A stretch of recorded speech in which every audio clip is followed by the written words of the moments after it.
గంట నుంచి జై గంట జై గంట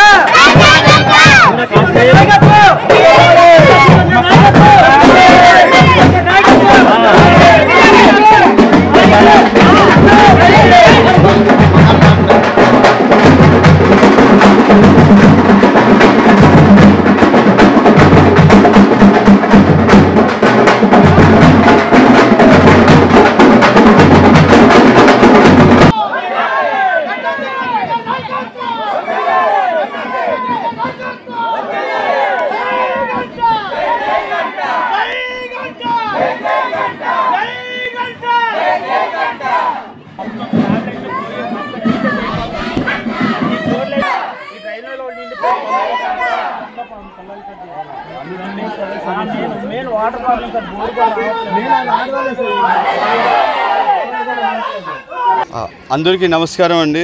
ఈరోజు చాలా సంతోషంగా ఉంది మన 6వ వార్డుకి వచ్చి మన ప్రజలందరినీ కలవడంతో. కానీ ఇక్కడికి వచ్చి చూశాక చాలా బాధగా అనిపించింది. మనకి ముఖ్యంగా లేని సమస్యల్లో డ్రైనేజ్ కానీ లేకపోతే బేసిక్ నెసెసిటీ మన వాటర్ ట్యాంకర్ కానీ లేకపోవడంతో ఎలా ప్రజలు ఇబ్బంది పడుతున్నానో చూస్తున్నాను. సో ఆ సమస్యలన్నింటినీ నేను ఒక తెలుగుదేశం బాధ్యతుడిగా ఒకటి చెప్పగలను.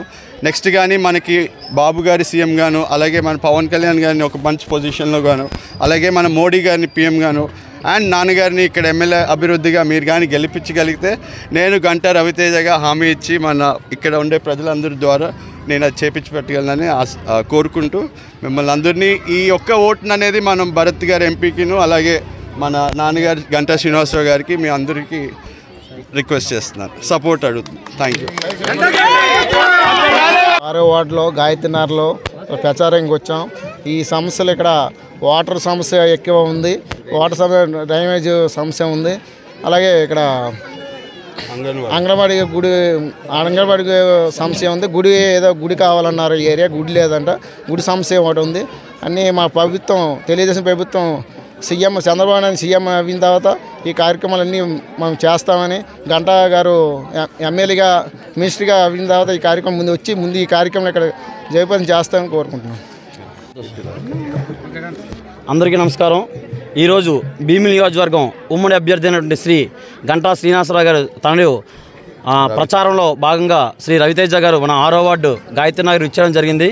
అతనికి మద్దతుగా గాయత్రినగర్ ప్రజలు చాలా సపోర్ట్ చేసి ఆ గ్రామంలో ఉన్న సమస్యలు అతను తెలియజేయడం జరిగింది. అదేవిధంగా అతను ప్రజలందరితో రానున్న రోజుల్లో గంటా శ్రీనివాసరావు గారిని సైకిల్ గుర్తుపై గెలిపించి అఖండ మెజారిటీతో గెలిపించిన వెంటనే మొట్టమొదటిగా గాయత్రినగర్లో వాటర్ సమస్య కానీ, అలాగే డ్రైనేజ్ సమస్య కానీ, అలాగే వాళ్ళ ప్రజలందరూ కోరుకున్నట్టుగా ఇక్కడ అంగన్వాడీ కేంద్రాన్ని వాళ్ళు అందరూ ప్రజలందరూ స్త్రీలందరూ అంగన్వాడీ కేంద్రాన్ని కోరుకున్నారు. అదేవిధంగా గంటా శ్రీనివాసరావు ఎమ్మెల్యే అయిన మొట్టమొదటిగానే గాయత్రినగర్కి అంగన్వాడీ కేంద్రం వచ్చేలాగా అతను భరోసా మనందరూ కల్పించడం జరిగింది. అతనికి మా తరపున గాయత్రినగర్ ప్రజల తరపున మరొకసారి ప్రత్యేక ధన్యవాదాలు తెలుపుకుంటూ సెలవు తీసుకుంటాం.